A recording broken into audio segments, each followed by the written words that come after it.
Good morning. I'm here with the GCP team. Say hi, guys. Hi. And we're going to show you how to clearboard windows today using the new polycarbonate materials that we have for these service link properties. We're going to be talking about how to make the cuts, how to deboard, how to install ply locks, and all the bolts, and then using the special materials that are provided. So let's get going. Okay, so these two particular windows, as we see, have plywood on them, and Fannie Mae's regulations are that these windows have to be boarded with the clearboarding. So we're going to remove these two boards off this window and put clearboarding product on. Also, this window here, as you can see, is cracked, and we're going to put clearboarding over this window too, so that it meets Fannie Mae specifications. Okay, so first thing we have to do is deboard the windows, and you can choose how you want to do it, but my suggestion is to cut these bolts on the inside. Sure, you get a free bolt out of this, and maybe on these particular ones, with the bolt being nice and straight and never being cut, you could reuse these. That's your choice, but many times these are going to be bent down, or these things are going to be cut, and it's going to be hard to get the nut off. So we're looking for speed here, so we're going to go ahead and make these cuts with a good set of bolt cutters, and we're just going to cut these bolts like George is doing. Good. And we'll just give the plywood, they must have screwed it on the outside, but George has it done there. So it's just that simple. You have to take that plywood off the job. You're getting paid a half a cubic yard for every 3 windows, but please use that plywood for other houses that don't require Fannie Mae clearboarding. But what we have to make sure that we do now is take all this glass out of the windows. This window wasn't boarded properly. We have to finish by removing this glass out of the windows and taking it from here. So in this circumstance, we can't get the bolt cutters in here very easily, so we're going to do here what Steve is doing. We're just going to unscrew the bolts. But any way you get these out is fine. I just want you to work as fast as you can to get them off. And again, like I said, be sure to use that plywood on other jobs. Okay, one thing to note here is we're not going to break out this top section of the window because Fannie Mae doesn't want us going and breaking all the windows. So we just need to make sure that we have a place for one brace down here. And in this particular window, we're not going to be able to use ply locks, so we're going to apply 2 braces here. As we're doing this, we're taking pictures of everything before, during, and after, so that we can properly get paid for this job. It's really important that we get before, during, and after pictures for this. All right, so we want to be sure to take accurate measurements here to cover up this window. And when it's inside a window return, it's much more important to take accurate measurements than this outside. This could be, you know, we're going to cut this probably at the 39 range. And I've got it tight to the wall here, but these things have to fit within an eighth of an inch, and then from top to bottom here, we're going to cut this.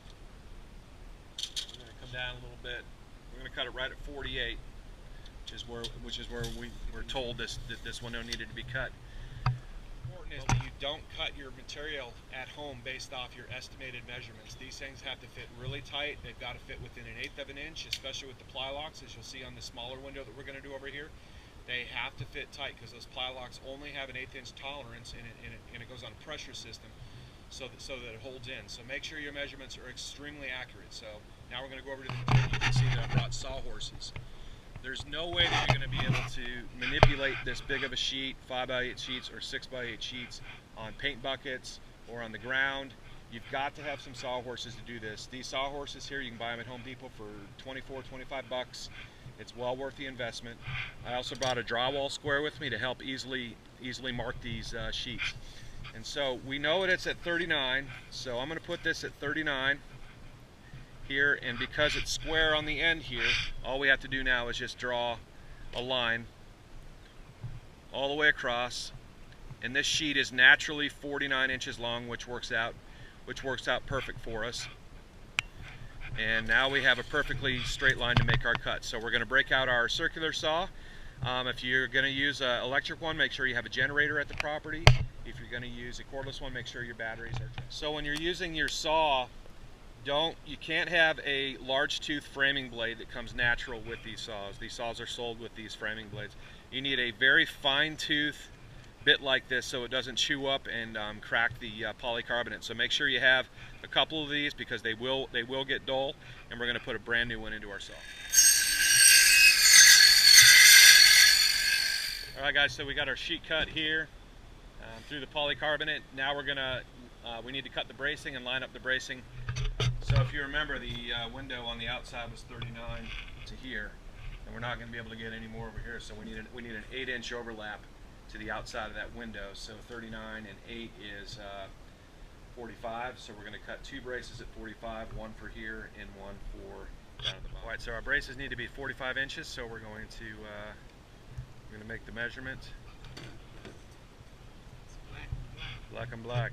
All right, so it's fastest to lay out your bracing on the sawhorses in the place that you're going to need your bracing. Remember, we have our top window here, and we need to have some overlap. And remember, this is going to be tight to the outside of the house, and so that bracing is also going to be tight. And this is going to be tight here. So we need to drill holes, and when you're drilling the holes on this product, the holes for regular boarding, you'd be drilling your holes maybe here and here and putting the bracing up high. Fannie Mae wants this bracing down really low, and they want the holes drilled closer to the corners. And because we have to do a double brace, up here, we're going to drill the holes closer, maybe right here, George, maybe right there. Right there,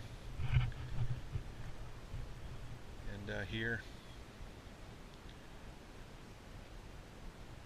and here. There's a clear protected sheeting on here. I'm going to write outside, and I'm going to write top, and I'm going to write that this is my top brace, this is my bottom brace. It should be facing these. It should be facing this way so that the holes line up when I go back over there. If you just drill and you don't mark these up and forget, then it takes time to line it up, so you want to be as efficient as you can. All right, so the best bit to use is a spade bit. We're using a 1/2-inch spade bit to go right through here.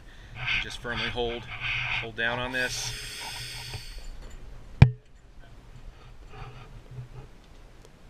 All right, so according to Fannie Mae specs, we need to cut these within 1 inch. All right, so now that these are cut, we're supplying you with these plastic caps, and they have to go over the ends to be in specs for Fannie Mae. So you're going to want to leave yourself a 1-inch reveal on the end at least, so that you can put these. All right, so as we walk over here now, we can see that the window has the clear boarding on the outside. It looks better than the plywood. It's very strong, very secure. They've done tests. They've taken plywood, or not plywood, but sledgehammers to that, and no one's going to be able to get in. So that's how to properly do that window. We're now going to cut the clear boarding for this particular window on the braces and get that done, and we'll show you the after picture. So when you're cutting this product on this first initial set of orders that Steve's going to be sending to you, it's really important that you follow the drawings. Every one of these sheets costs $100, and you've got to get as many windows out of each sheet. So don't just go cutting them. Be sure to refer to the drawings that Steve has given you for the sheet so that you can get the best yield or the highest number of windows per sheet. Otherwise, we're going to run out, and it's not going to be very cost effective for us. Getting bolts for your job, some bolts have limited amounts of thread here. On a small installation job like this, where you need to pull it in tighter, you're not going to be able to do that. So make sure you've got bolts with threads all the way to the end, so you can be successful on these jobs. So again, we trim these bolts back to 1 inch, and we're going to put caps on them. These should naturally bend. That's normal. Just make sure your bolts are close to the corners. We don't want the bolts out here and out here. We want them as close to the corners as we can. Okay, so there's the outside. Got the clear boarding product on the window for Fannie Mae, both here and here. One item to note here is on the inside of this window, there's paneling. They've actually built the wall over it.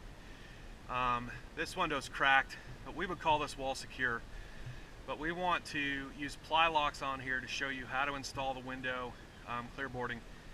So this is the back side of that window, and we have paneling, so we're not going to be able to secure it. So we're going to use ply locks to secure the clear boarding in this. All right, so we've got this window now secured with these ply locks. It's really important. This window's a little tight for us, but it's really important that you have about an 1/8 inch gap on the side that these ply locks are on, so that it fits nice and snug in there, but it gives you enough room to shove it in. But these things should be pretty tight going in so that you're done. But now